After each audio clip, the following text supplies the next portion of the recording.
Hey guys, welcome back to another video. Today we are working on a project, start to finish more or less. This project we're building an air filtration system for our laser cutter. Now, as should be obvious, we are not engineers and we cannot build a perfect system, nor can we guarantee its effectiveness. The most common filters are essentially just a box with a filter inside of it, so that's what we're building. It's built on two parts. There is a cyclone that is a pre-filter, and there is a box that supports two filter units, a MERV 14 high efficiency filter, as you should see here, and a MERV 4 low efficiency filter that is a pre-filter. These both meet UL 900 flame retardance requirements. This is a good idea, particularly in laser cutters, as they throw a lot of hot slag. All of the DXF drawings you should see in the description below are in millimeters. I cut in metric. It was a while before I realized that the machine also had an inch setting, and I already had about 500 of my programs written in metric, so I'm not going back. If you do need to rescale it, you'll just need to be aware of that.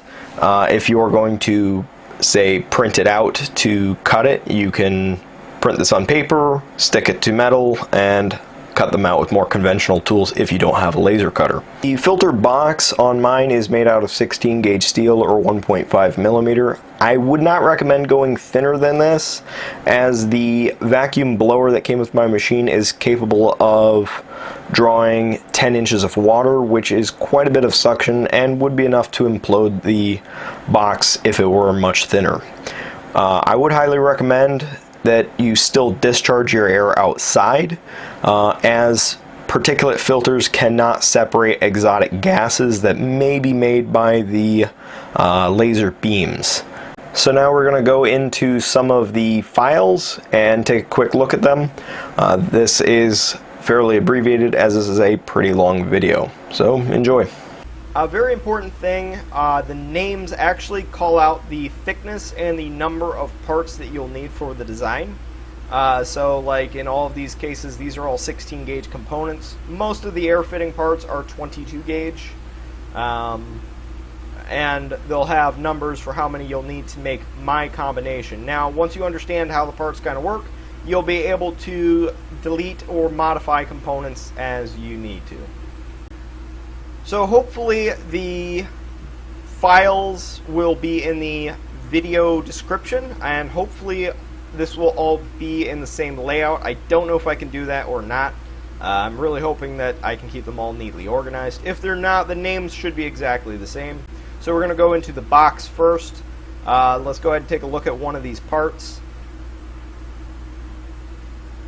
So here is the part. So quick explanation.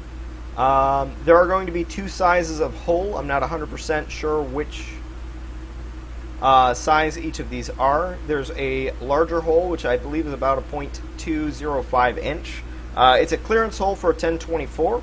And there's another size, which is a 0.1495, which is a tap thread hole. Very important to use 16 gauge for these side panels. Any thinner, I'm pretty sure, will collapse under hard vacuum, like the vacuums that are provided with the laser cutter that I have. So another thing is these bend lines. If you zoom in really close, you'll see that the line doesn't touch the other line. That's fairly important for the laser cutting software to be able to understand what it's looking at. So like this line, since it doesn't touch, if it were to touch, let's see if I can get the zoomed right, it will try to cut this as a small rectangle free of the rest of the part.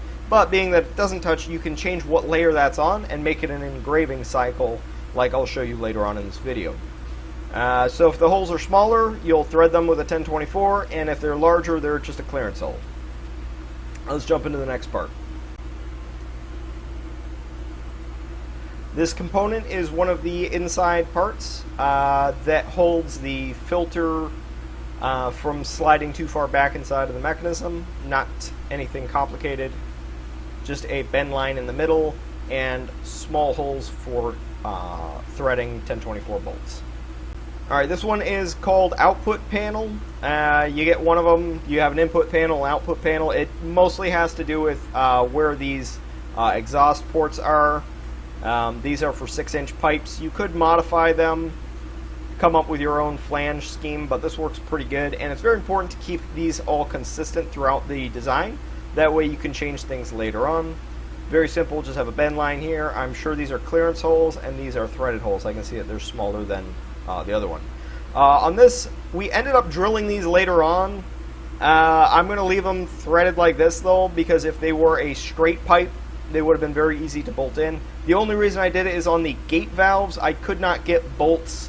I couldn't get a screwdriver in to hold the head of the bolt, so I ended up just drilling it through so I could just hold the bolt with my fingertip and spin a nut on the backside. But all you would do if you wanted to modify this is you would just select it in any 2D drawing software and you could move these holes around. I'm going to just hit Control Z to undo that, but you could either delete these, add more, you know, sky's the limit. Just do whatever you want with these. They're just to make it easier to build your own system.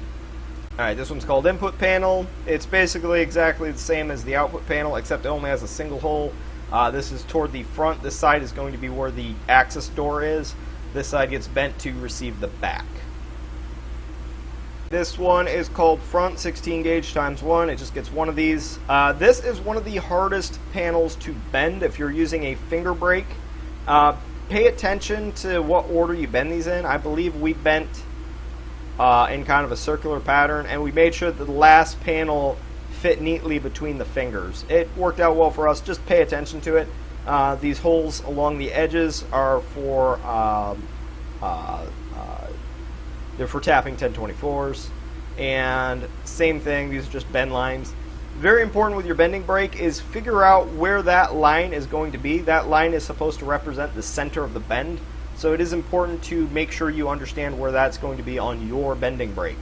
On mine, these sat 1/2 millimeter or 20 thousandths of an inch out from the edge of the finger and face toward the inside of the bend.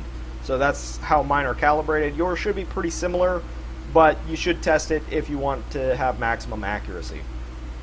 Alright, this is the part that holds the filter from sliding back out after it's installed. Simple bend line here. This actually is a drill guide. You'll see that later on in the video. You just bump it into the corner, drill through that spot, and it ends up being in the center of this slit. So that way, if you put a slightly bigger, slightly smaller filter later on, it'll still fit in the slot. Here's the back piece. It's one of the unique components in that it's one of the very few that don't have any bends. These are just drilled for, or cut for 1024 bolts. Now we're going into pipe fittings. First part we're going to look at is the blast gate. Here's the body of the blast gate. This will get a pipe welded on to the inside of this hole, and these are drilled for clearance holes so the bolts just pass through and you'll use a nut on the other side. So here's the gate. This is what traps the air from passing through the pipe. This hole is added for adding a piston. This component should not be painted, otherwise it may stick to one side of the gate or the other. Here's a great example of why it's important to have names on each part that signify what they're for. Spacer 16 gauge. It's not the same thickness as these other parts, so pay attention to that. The spacer must be thicker than the gate. You could do the gate thinner, either way would work, but they must be different thicknesses, otherwise that gate will get stuck. Here it is, simple horseshoe piece. These edges prevent the gate from sliding out after it's assembled, and this gives clearance for the gate to be able to slide freely. It works very well. I may have this part still in here. This is a different way of doing the spacer. It's, I believe, to add an air piston with it. I ended up going a different route, so just don't use it. If it says old, it's not used anymore. But I might leave it in there so you can, use it for something else.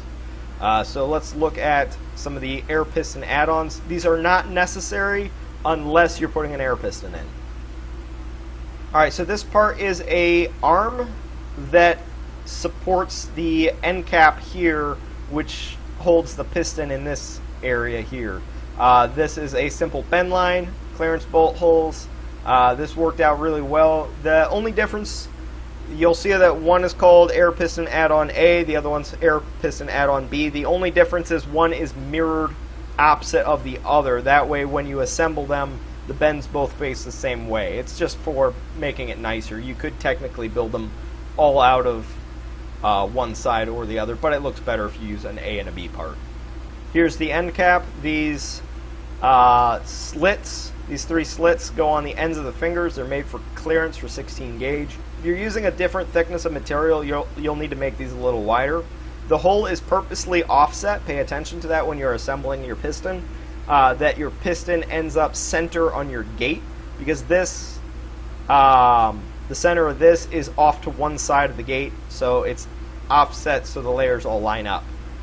Just pay attention to it when you're assembling. It'll be obvious when you go to put it together. And this is intended for a 16mm bore piston. I'll try to have a link for it in the description. I might not, but it's the low-cost metric one. Okay, so here in pipe fittings are under flanges. So you have, basically these are all the same size, and the way the naming scheme works is this is for a 6-inch pipe. My flanges are 1 inch, and the hole pattern is exactly in the center of that. There's a little bit of clearance added in here. We'll go ahead and open up one of these. So here, this edge is actually sized so that a pipe fits inside of it with just a little bit of clearance. The 18 hole pattern here, these are cut for clearance holes. As the name would indicate, 0.195 is what it says up here. I don't know if you can read it or not. But that indicates the hole size. It's a clearance hole. The 0.1495, that's a tap hole. I ended up not using that flange. It was for the bottom of the Cyclone. I ended up drilling them out anyway, so you just make an extra one of these out of 16 gauge. And weld that on the bottom of the Cyclone if you're using a bucket. You'll see that later on. The outer diameter of this is 8 inch because, as I said, it's a 1 inch thick flange. Very important to standardize on whatever pattern that you use for whatever size you use. That way you can exchange components after you change your mind how you're going to assemble something. Here's a delete cap. You can decide how many of these you need. All this is, it's the same exact part as flange, except the center hole has been deleted. That's all. That's the only difference. It's just so you can cap off holes. Here is just a simple rectangle, but what this works out to being is a 2-inch long, 6-inch diameter. So this is a little over 18 inches. That's rolled into the short lengths of pipe that are used either to make the adapters to go to hose, or for the short standoff pipes used in the gate valve, and then on the gate valve to hose adapters as well. That's all this is, just a simple rectangle that's been calculated to make a 6-inch outside diameter pipe. So now going into Cyclone, all the parts that you'll need are in here. Now these 3 components, you do not need to make all 3 of these. You'll either make body full length, or you'll make body side A and side B together.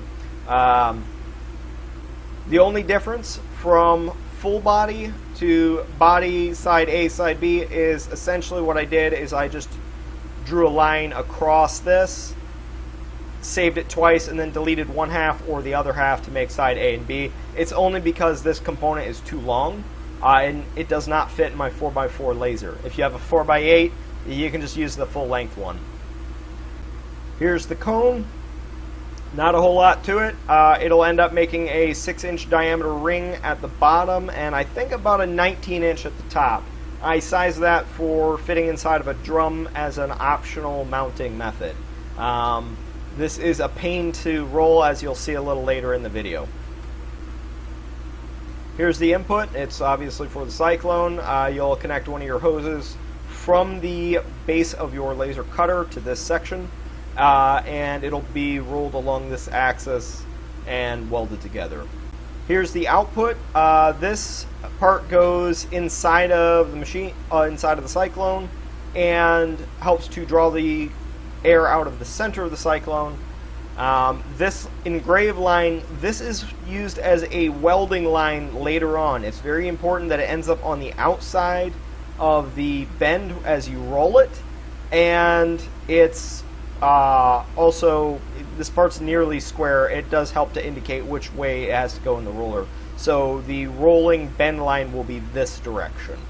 Finally, here's the top plate. This is a 6-inch inner diameter. It has a little bit of clearance so that the cyclone output can fit through it. This is where that line will come in handy, is when you're welding the pipe inside of this, so that you don't have to use a caliper. I did that on my first cyclone build, and that was pretty terrible. And here's your outside diameter. I think this is around 19 inches, again, to fit the cone that is made to fit inside of a 30-gallon drum. So here's the part as it's imported in. The layers are incorrect. This is all layer 1. Up here I've got a little cheat sheet, and I use a different layer for every different thickness and type of material I run right now. I don't have that many types I cut, so the first thing I'm going to do is I'm going to select this, and layer 10 is my engraved layer. So I select it and I click over here. I select this one and I click over here. I feel like I clicked the wrong one. I'm going to do it again just because I don't trust myself. And over here. Alright, those are selected. So now we're going to go under the select tab, and we're going to select layer, and we're going to select layer 1. If I look up here, layer 5 is my 16 gauge. So that's what I'm going to do. I'm going to change that to layer 5. And while I've still got it all selected, I'm going to click compensate. This is already set up and correct, so I'm going to click enter now. Now I'm going to click lead, and this is already set up the way I want it, so I'm going to click enter again. And so now if we look, this is all set up and ready to go now. We don't want to compensate these lines. We want them exactly where they are. So now we go to layer. I'm just going to show you what I've got. So layer 5, this is on a 500 watt machine. There's my cut speeds, lift height. You can just copy all this information right into your box. And this looks like somewhere around 18% up to 100% at, looks like 65% power. You can just copy that. And this is my engraved cycle. As you can see, cut power is set really, really low. 5,000 hertz. That might not be so important, but it's what I'm running. Anyway, that's what I've got. And we're ready to nest this and run all these parts. It's very helpful to name your part, put the gauge thickness that you're intending to cut that out of, and how many you want. So this is the back piece, 16 gauge material, one of them. And I just repeat that all the way down the line for everything I'm working on. So like this one, just click 2, which is already selected. This one's 1, 2. Okay, so I gotta make that 2. 2 and 2. Okay, that's all I do. Now we're gonna click nest. And I'm not, this is good. So we can just go ahead and click nest and hit OK. So to use up excess steel left over in your shop, just want to re-show this. So I've drawn a square box. You just hit the scale button. This is the easy way to do it. You type in the size. You have to check that little lock box. Type in the size that you have left over. Hit the OK button. And then right click and you add it to plate library. I'm not going to click because I'm not sure what that does right now. And it's going to put it right here.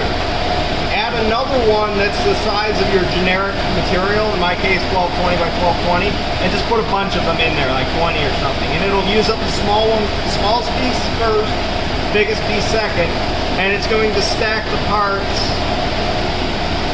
the largest piece it can, and then it's going to go smaller and smaller.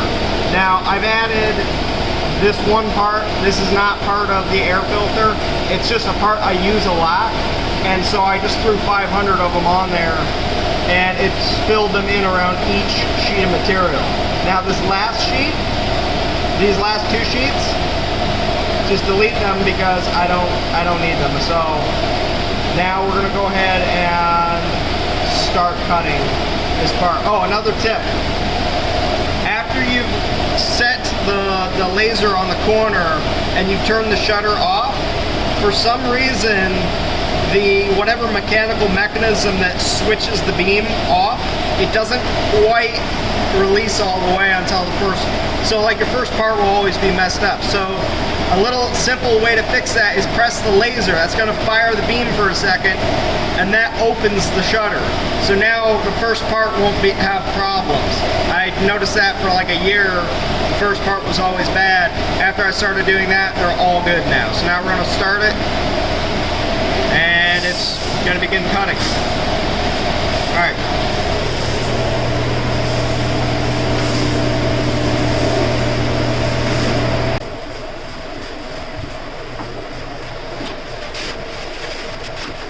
There are two different sizes of holes. The smaller ones are intended for a 1024 tap. The way I like to do it is just throw it in a cheap drill, put it on the high torque setting, and all you gotta do, line up. And these holes are just as they came off the laser cutter. This has not been re-drilled or reamed or anything like that. And that's all you're gonna do. So a few days have gone by since the last part you saw. We have taken some 60 grit sanding sponges to the surface just to rough it up a little bit, alcohol cleaned, and then painted with smoke gray Rust-Oleum brand paint that you can get at any big box store. Then we left them for a few days so the paint is good and hard and it's not sticky. So we got one of their big panels here that have the 3 bends on it. We're going to put that side down, and we're going to go ahead and start assembling the parts, and we're going to speed this up so it's not boring. We're using a couple of these just cheese ball little drills. Don't use a screwdriver, you will totally wear out your wrist because there's like 300 screws. And we got our screws from McMaster Car here, and we're going to start assembling.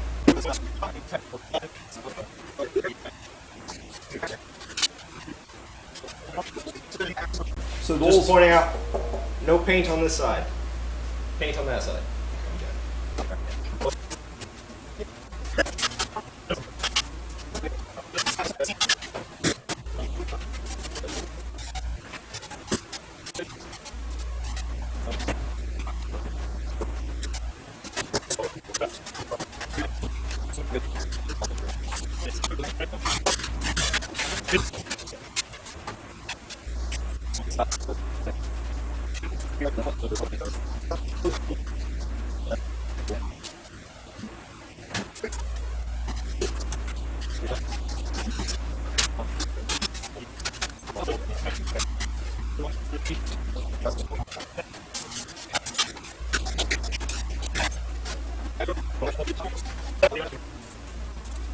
So here's the filter that we built.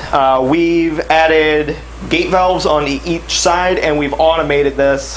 This is so that we can run 2 separate zones, so we can take from, I believe this one's going to be sucking from the bottom of the machine to take the heavy debris out, and on the other side is taking from the top of the machine to take the light smoke out.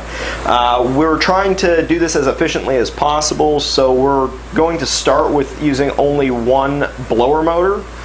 We have provision to add a second one by adding one of these flange pipe assemblies onto here. We have a delete plate, or end cap, I think it's called in the prints, bolted on over here to cover up the hole. So if we decide later on to add it, we just take the cover off, put one of these on, and we're good to go. We built an extra one. This is going to be bolted to the top of my laser cutter. It doesn't have a provision for filtration now, so I'm going to cut the hole in the top of the machine, drill that pattern, bolt it on, and then I'll be able to attach a hose from this end over to this end, or it's actually the other side. We've added the air pistons so that way we can switch. So we have this configured so that there's an air hose hooked to the front of this air piston and to the back of the other one. That way they'll be in opposite positions. Go ahead and activate them so you can see that. Go ahead and activate them again. One more time. I know this sounds intimidating, but if you put your hand in here, go ahead and fire it. It actually doesn't have any real force of any kind. With a 16 millimeter bore at 35 psi. This only has about 11 or 12 pounds of closing force and has only about 8 pounds of reverse force. Ideally, you'd want to do something better for finger guarding, but this unit is going to be on top of my machine, away from where I could put my hands in it, so it shouldn't be a problem, but you know, you could do something else different with that. The holders for that retain the filter actually have a guide hole. These holes are actually guides, so you can drill through, and that will become, when you flip it back over, the center of the slot. That should make it easier to drill. So here's the inside of the unit. There's really not much going inside. It's just a steel box. We have a flange around this edge all the way around. It's the piece, I think they're called filter stop small and filter stop large, that do these components, 16 gauge, bolted in. And we've added a layer of foam that the flange on the filter will back up against, and then the other filter will go on top. We've also added a layer of foam to the flange of the filter so the two filters won't leak in between each other. Of course, here are the two intakes, and the two outputs are on the back.